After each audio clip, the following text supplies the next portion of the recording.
సీఎంకు అల్లు అర్జున్ క్షమాపణ చెప్పాలంటూ మంత్రి కోమటిరెడ్డి చేసినటువంటి వ్యాఖ్యలు మనం బ్రేకింగ్ న్యూస్లో చూస్తూ ఉన్నాం. సీఎంకు అల్లు అర్జున్ క్షమాపణ చెప్పాలంటూ ఉన్నారు మంత్రి కోమటిరెడ్డి. నిన్న ప్రెస్ మీట్ పెట్టి అల్లు అర్జున్ చేసినటువంటి వ్యాఖ్యలకు సంబంధించి ఆయన స్పందనను చూస్తూ ఉన్నాం.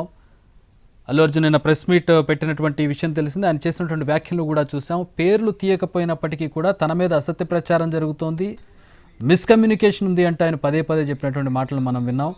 అసెంబ్లీ వేదికగా అధికారులు ఇచ్చినటువంటి సమాచారాన్ని అధికారికంగా సీఎం ప్రకటిస్తే అవి తప్పు అని చెప్పడం ఎంతవరకు కరెక్ట్ అంటూ కోమటిరెడ్డి ప్రశ్నిస్తున్నటువంటి పరిస్థితి మనం చూస్తూ ఉన్నాం. కాంగ్రెస్ నేతలు చాలామంది దీన్ని తప్పుపడుతూ ఉన్నారు. అసెంబ్లీలో సీఎం చేసిన ప్రకటనను ఎదిరించడం తప్పంటూ మంత్రి కోమటిరెడ్డి చేసినటువంటి వ్యాఖ్యలు మనం చూస్తూ ఉన్నాం. సీఎంకు అల్లు అర్జున్ క్షమాపణ చెప్పాలంటూ కోమటిరెడ్డి ప్రశ్నిస్తూ ఉన్నారు. ప్రస్తుతం బ్రేకింగ్ న్యూస్ మనం చూస్తూ ఉన్నాం. నిన్న అసెంబ్లీలో సుదీర్ఘమైనటువంటి స్టేట్మెంట్ ఇచ్చారు ముఖ్యమంత్రి రేవంత్ రెడ్డి.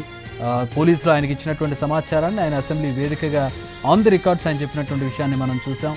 అల్లు అర్జున్ ఏ విధంగా వ్యవహరించారు థియేటర్లో, పోలీసులను ఆయన దగ్గరికి వెళ్లకుండా ఆయన సెక్యూరిటీ సిబ్బంది ఏ విధంగా అడ్డుకున్నారు, పోలీసులు ఏ విధంగా ఆయన అక్కడ జబర్దస్త్గా అక్కడ నుంచి బయటకు తీసుకొచ్చారు, ఏ విధమైనటువంటి పరిస్థితుల్లో అక్కడ ఒక మహిళ మృతి చెందింది, ఒక బాబు అలాంటి పరిస్థితుల్లోకి వెళ్ళాడు అది కూలంకషంగా వివరించినటువంటి పరిస్థితి.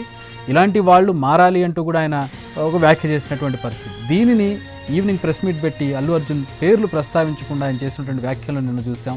నిన్న చెప్పిందంతా కూడా అబద్ధం అంటూ తన మీద అసత్య ప్రచారం జరుగుతుందంటూ ఆయన ప్రెస్ మీట్ పెట్టారు. తాను సినిమా ప్రారంభమైన కొద్దిసేపటికే తొక్కిసలాట జరిగిందన్న విషయం తెలుసుకుని బయటకు వచ్చేసాను, మొదలే బయటకు వచ్చేసాను కాబట్టి అసలు లాస్ట్ దాకా ఉండడం అనేది అబద్ధం, తనకు తెలిసిన తర్వాత కూడా తాను ఉన్నానని చెప్పడం కూడా అబద్ధం అంటూ ఆయన చేసినటువంటి వ్యాఖ్యలు చూస్తున్నాం. అసలు కోమటిరెడ్డి ఏమన్నారు దీని మీద ఒకసారి విన్నాం.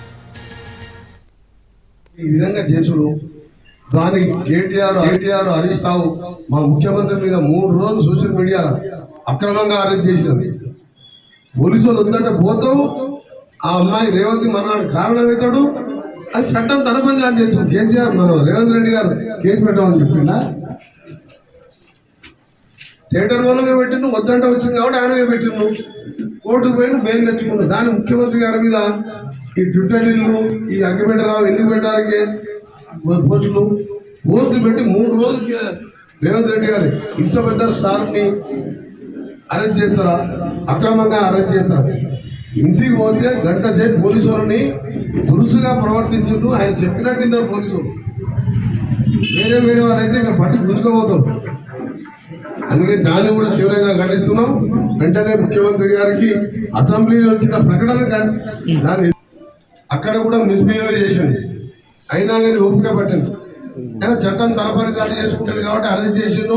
సాయంత్రానికి బెయిల్ వచ్చింది. రైట్ రాగానే పెద్ద పెద్ద హీరోలు పోయి పరామర్శించను. ఆయనకేదో దెబ్బలు తాకినట్టు, ఆయనకేదో 1 సంవత్సరం 2 సంవత్సరం జైలుకి వెళ్ళి వచ్చినట్టు, అన్యాయంగా అక్రమంగా కేసు పెట్టినట్టు, పోలీసులు పోవద్దన్నా పోయి ఆ మరణానికి కారణమై ఆ పిల్లవాడు బ్రెయిన్ డెడ్ అయ్యి అక్కడ ఉంటే దాన్ని ఆ రోజు రాత్రే హాస్పిటల్కి పోయి చూడాలి, క్షమించమని చెప్పాలి. పెద్ద అన్యాయం. ఒక మనిషి చనిపోవడం అంటే మామూలు విషయం కాదు. భర్త బతికించుకోవాలని ఆమె వివరించింది, అప్పు చేసి ఆపరేషన్ చేసుకుంది.